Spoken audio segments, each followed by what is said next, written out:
So guys, nalusutan tayo. Nakabili tayo ng fake na AirPods sa Facebook Marketplace. So itong video na to is ginawa ko para hindi kayo magaya sa akin. Yung mga ituturo ko sa inyong tips, hindi ko pa to nakikita sa mga videos na nakapost sa YouTube. Kung sana nakita ko lang to, hindi ako mabibiktima ng fake na AirPods. So before ko naman to binili, yun nga, nanood ako ng mga YouTube videos. Unfortunately, kulang or outdated yung mga information. Hindi na siya applicable sa 2023 na mga fake, no? So, unang-una, yung serial number, hindi yan gumagana. Itong serial number ng box tsaka ito ng case, pareho. Itong dalawang earbuds, merong unique na serial number. So, tatlo yung unique na serial number mo sa case tsaka sa earbuds. Pag kinonect mo ito sa cellphone mo, makikita mo yung serial number ng mga to, itong tatlo, makikita mo. Pag chinek mo online sa check your coverage, ang sasabihin may warranty pa. Pero useless yon kasi nga fake to, madedetect to ng Apple na fake. Hindi mo yan mapapalitan.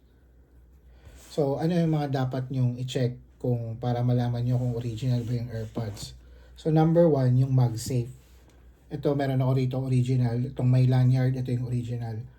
So, yung MagSafe ng original gumagana. Bukod sa nagcha-charge, dumidikit siya kasi MagSafe. Yan. Yung fake, magcha-charge yan. Tutunog. Pero, hindi didikit. So, wala siyang MagSafe.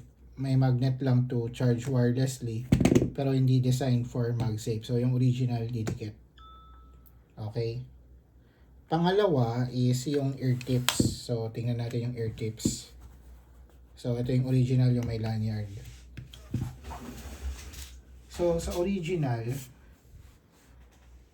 focus lang natin. So, sa original, ayan, may small cut. Dalawa yan. Small cut. Sa peke, walang ganyan. Pati yung mga spare na ear tips, makikita nyo walang ganyan. Ayan o. So, wala. Diretso lang. Yung original, may small cut. Ayan. Dalawa yan. Okay?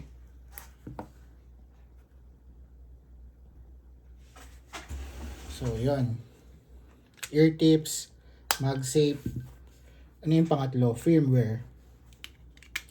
Kung yung binibenta sa inyong AirPods is hindi pa running on latest firmware. So, check nyo lang sa website ng Apple ano na ba ang latest firmware for AirPods Pro 2. Pag kinonect nyo to and nakita nyo na yung firmware niya is hindi pa yung latest, yon, magandang way yon. I-try nyo i-update. Pag ayaw mag-update, peke yon. Bakit?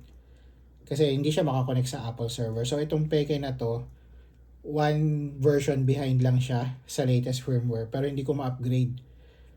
Ang madali lang naman i-upgrade, wala kang gagawin. I-connect mo lang sa charger, i-connect mo yung Bluetooth sa phone mo.